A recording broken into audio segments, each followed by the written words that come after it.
There's George W. Bush, the son. Thank you very much. Laura and I are honored to be with you. Madam Vice President, Vice President Cheney, Governor Wolf, Secretary Holland, and distinguished guests. 20 years ago, we all found in different ways, in different places, but all at the same moment, that our lives would be changed forever. The world was loud with carnage and sirens, and then quiet with missing voices that would never be heard again. These lives remain precious to our country and infinitely precious to many of you. Today we remember your loss, we share your sorrow, and we honor the men and women you have loved so long and so well. For those too young to recall that clear September day, it is hard to describe the mix of feelings we experienced. There was horror at the scale of destruction, and awe at the bravery and kindness that rose to meet it. There was shock at the audacity of evil, and gratitude for the heroism and decency that opposed it. In the sacrifice of the first responders, in the mutual aid of strangers, in the solidarity of grief and grace, the actions of an enemy revealed the spirit of a people, and we were proud of our wounded nation. In these memories, the passengers and crew of Flight 93 must always have an honored place.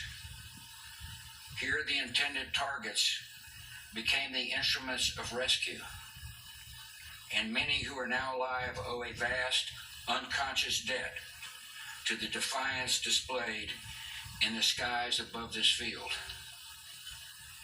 It would be a mistake to idealize the experience of those terrible events. All that many people could initially see was the brute randomness of death. All that many could feel was unearned suffering. All that many could hear was God's terrible silence. There are many who still struggle with a lonely pain that cuts deep within. In those fateful hours, we learned other lessons as well. We saw that Americans were vulnerable, but not fragile. That they possess a core of strength that survives the worst that life can bring.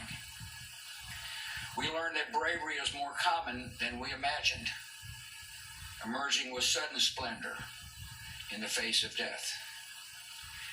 We vividly felt how every hour with our loved ones was a temporary and holy gift. And we found that even the longest days end. Many of us have tried to make spiritual sense of these events.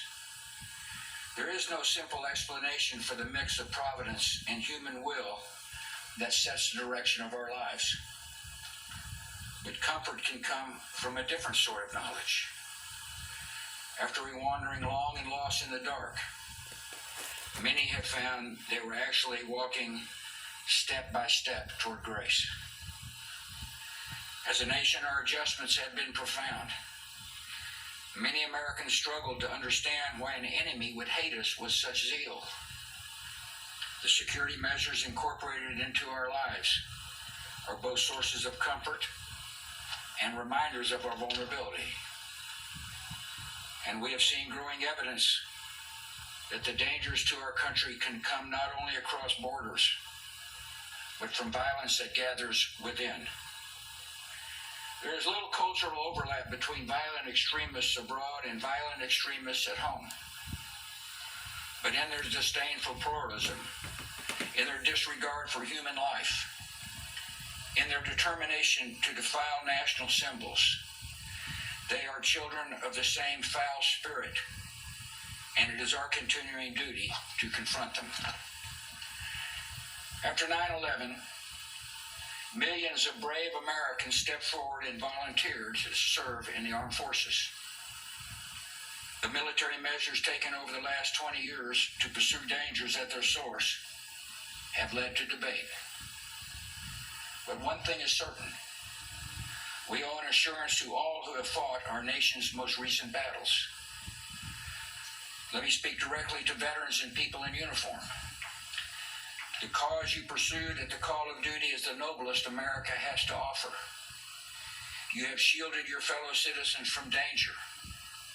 You have defended the beliefs of your country and advanced the rights of the downtrodden. You have been the face of hope and mercy in dark places. You have been a force for good in the world. Nothing that has followed, nothing, can tarnish your honor or diminish your accomplishments. To you and to the honored dead, our country is forever grateful. Yeah.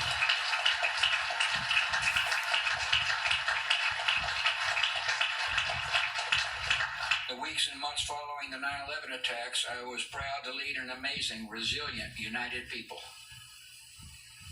When it comes to the unity of America, those days seem distant from our own.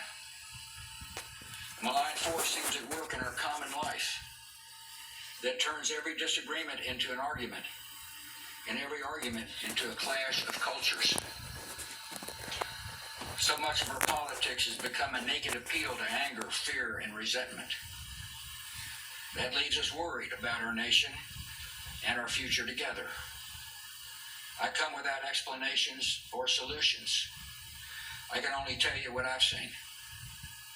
On America's day of trial and grief, I saw millions of people instinctively grab for a neighbor's hand and rally to the cause of one another. That is the America I know.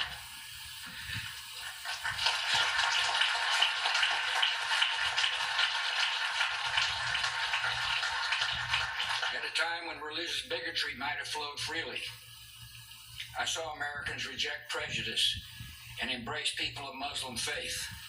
That is the nation I know.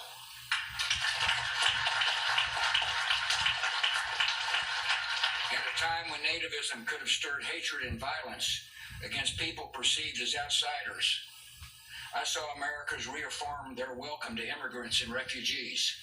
That is the nation I know.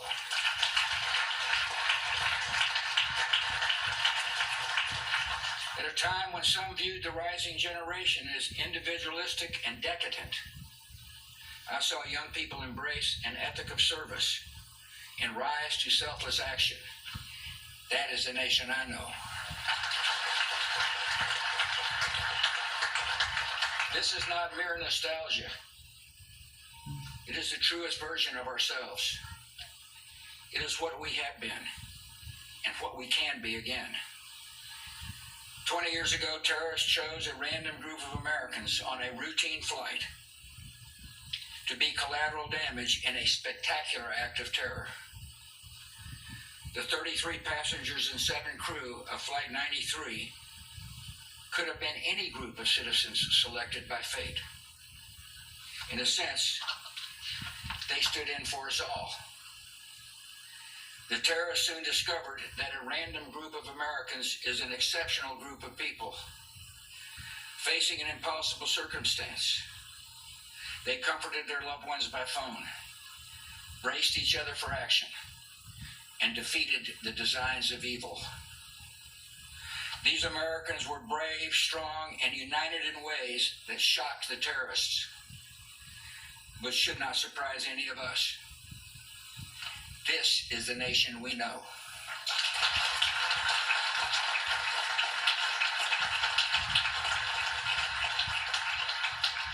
And whenever we need hope and inspiration, we can look to the skies and remember. God bless. God bless you too. George Bush. An emotional